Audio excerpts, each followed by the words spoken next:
안녕하십니까, 박사입니다. 우크라이나를 위해 러시아 자산을 빼앗으려는 EU의 계획이 실패했습니다. 유럽연합 관계자는 배상금 대출 방안이 마련될 때까지 회원국들이 키예프를 위해 단기 차입을 하는 타협안을 제시했습니다. 약 14시간에 거친 회담 끝에 우어줄라 폰데어라이엔 유럽연합 집행위원장과 프리드리히 메르츠 독일 총리가 추진한 과도한 입법 활동으로 인해 영내 깊은 분열만 악화됐습니다. 수세기 동안 사유재산은 신성하다고 세계에 가르쳐온 이유는 러시아의 돈 2,100억 유로를 훔치려 했습니다. 우크라이나 전쟁을 2년 더 연장하면서 훔친 돈의 대부분을 무기 구입에 쓰려는 속셈이었습니다. 트럼프가 베네수엘라에 하는 행동 못지않게 황당한 짓입니다. 이유는 이제 마지막 숨을 몰아쉬고 있다. 재정적으로나 도덕적으로나 지속 가능하지 않습니다. EU 내에서 유로클리어가 있는 벨기에가 러시아 자금 절도에 책임 독박을 쓸까 두려워 결사환대하고 있고, 헝가리와 슬로바키아는 애초부터 반대했습니다. 여기에다 부채가 예전 그리스만큼 되는 이태리도 가세했고, 불가리아, 몰타, 체크도 반대하고 있습니다.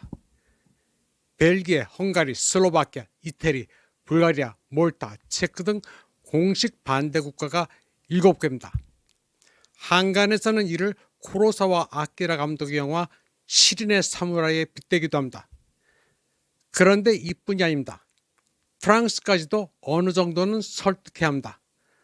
파리는 민간은행에서 러시아 자산을 빼돌리는 것에 반대하고 있습니다.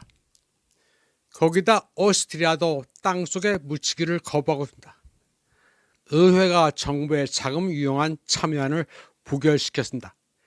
이번 정상회담은 하루가 더 남았는데 참여를 거부하는 국가의 수가 더욱 늘어날 가능성이 높습니다. 러시아 중앙은행은 이미 벨기에 본사를 둔 예탁기관 유로클리어를 상대로 18조 루블이 넘는 금액에 대한 소송을 제기했습니다. IMF도 자산 절대 반대하는 입장을 표명했습니다. 또 유럽중앙은행 또한 유럽연합 집행위원회의 러시아 자산 압류 계획을 비난했습니다. 저명한 경제학자 제프리 삭스는 EU가 위협대로 동결한 러시아 자산을 압류할 경우 금융 시스템이 붕괴될 것이라고 정확하게 경고했습니다. 이는 유로클리어의 파산으로 이어질 수 있으며 금융 시스템 전반에 광범위한 영향을 미칠 수 있습니다. 신용평가기관 피치는 이미 벨기에 금융서비스 제공업체인 유로클리어의 신용 등급을 하향 조정할 가능성을 시사했습니다. 제프리 삭스는 버리너 사이트에 무모한 짓은 유럽의 금융 신뢰도를 심각하게 손상할 것이며 러시아 소송과 보복 조치로 인한 결과는 말할 것도 없다고 말했습니다. 다음 소식입니다. 중국이 반도체 산업에서 획기적 돌파를 이뤘습니다. EUV 노광장비 프로토타입을 만들어내 ASML의 독점 신화를 깨버렸습니다. GPU 제조업체 무시, 영어명 메타엑스는 IPO에서 700%의 돌풍을 일으켰고, 중국은 반도체 칩 자주화를 이뤄 서방의 전면적인 반격이 가능해졌습니다. 이제 트럼프가 중국 반도체에 대해 목을 쥘다는 게 사실상 불가능하게 됐습니다. 그동안 EUV 노광 장비는 중국이 극복하지 못하는 관문으로 여겨져 왔습니다.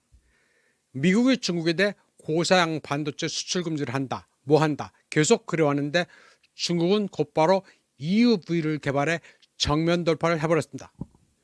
중국은 EUV 국산화와 컴퓨팅 3거두, 즉 캠브리콘, 모스레디, 메타엑스가 벌떡 일어섬으로써 중국 자체 소위 홍색 반도체 서플라이 체인을 구축했습니다. 이제 중국과 미국의 기술 디커플링이 목전에 왔습니다. 중국은 이번에 극자외선 노광 장비의 프로토타입을 개발했습니다. 상용 EUV는 ASML이 수십억 유로를 투자해 2019년에 완성했는데 중국이 10년도 안 돼 이를 초월할 기세입니다. 과학계는 놀라 자빠지고 있습니다. 중국은 선전에서 프로젝트를 비밀로 한 채 진행해 왔습니다. 이를 주도한 이는 시진핑의 측근인 국무원 부총리 띵 슈에샹이었습니다. EUV 프로토타입은 이미 2025년 초에 첫 번째 것을 만들어냈습니다. 로이터는 이를 두고 AI 칩 분야에서 중국이 맨하탄 계획을 달성했다고 보도했습니다. 맨하탄 계획은 2차 세계대전 말 미국이 비밀리에 추진한 핵폭탄 제조 프로젝트입니다. 얼마나 중국의 기술 돌파를 두려워했는지를 알 수 있습니다. 앞서 말씀드린 것처럼 EUV 노광기 개발 프로젝트는 국무원 부총리 띵 슈에샹이 주도했고 핵심 역할은 화웨이가 수행했습니다. 화웨이 CEO 런 정페이는 중국 지도부에게 개발 진도를 브리핑해왔습니다.